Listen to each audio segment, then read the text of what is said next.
So about a year ago, Disney released The Nutcracker in the Four Realms. It of course was a failure both critically and financially. This of course was due to the fact that it came out the same week as the much better movie Bohemian Rhapsody, and that it was a Christmas movie just released days after Halloween. I eventually got around to watching the movie when it arrived on home video, and I don't think it's a terrible movie, but I don't believe it's anywhere close to being good. I think the movie is a mixed bag, or in this case, a hot mess. I have very mixed feelings about this movie, so I'm gonna talk about both the good and the bad about it.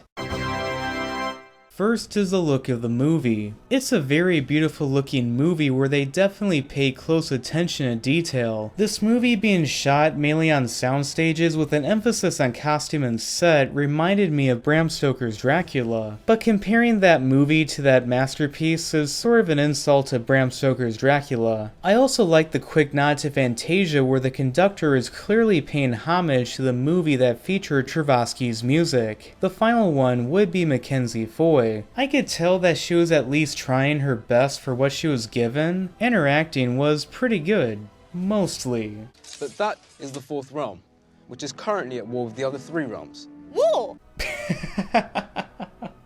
That was the best take they could do. War! War! War! She has been in much better movies than this one, so I would imagine she would easily bounce back from this, and she likely has a promising future. I also believe that this was an excellent way to bribe her. I know it's part of their job to say positive things about the movie, plus the idea of becoming a Disney princess is enough to get the average woman excited, so I can't fault her for that either. I just blame the studio for sort of copying a similar movie that they did years ago and expecting it to work again, which leads me to... Like I said, this movie felt way too much like a ripoff of the Alice in Wonderland movie by Tim Burton, and Disney should have known better that it was not a good idea to how poorly its sequel did at the box office. Then there were the bad jokes.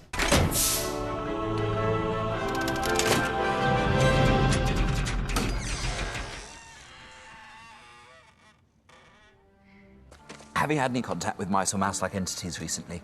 Hey kids, remember Ebola? But the worst is Keira Knightley. Not only was her voice so cringe-inducing to where I felt like cosmos were being poured down my ears, but of course she is another surprise villain. But to be fair, Keira Knightley doesn't like Disney princesses. Cinderella, banned, because, you know, she waits around for a rich guy to rescue her. Don't rescue yourself, obviously. Little Mermaid. I mean, the songs are great, but do not give your voice up for a man. Hello? Then the climax, our main character starts doing some martial arts that she never did in any other part of the movie. I know the actress has a black belt, but if your character is not established to have such abilities, it's bad writing. So there it is. Not a good movie, not a bad movie, just a hot mess. I don't subscribe to the tribalism of Rotten Tomatoes, and it's perfectly fine to admit that a movie is just okay. So anyway, thanks for watching. I really hope you enjoyed this video. Please like and subscribe.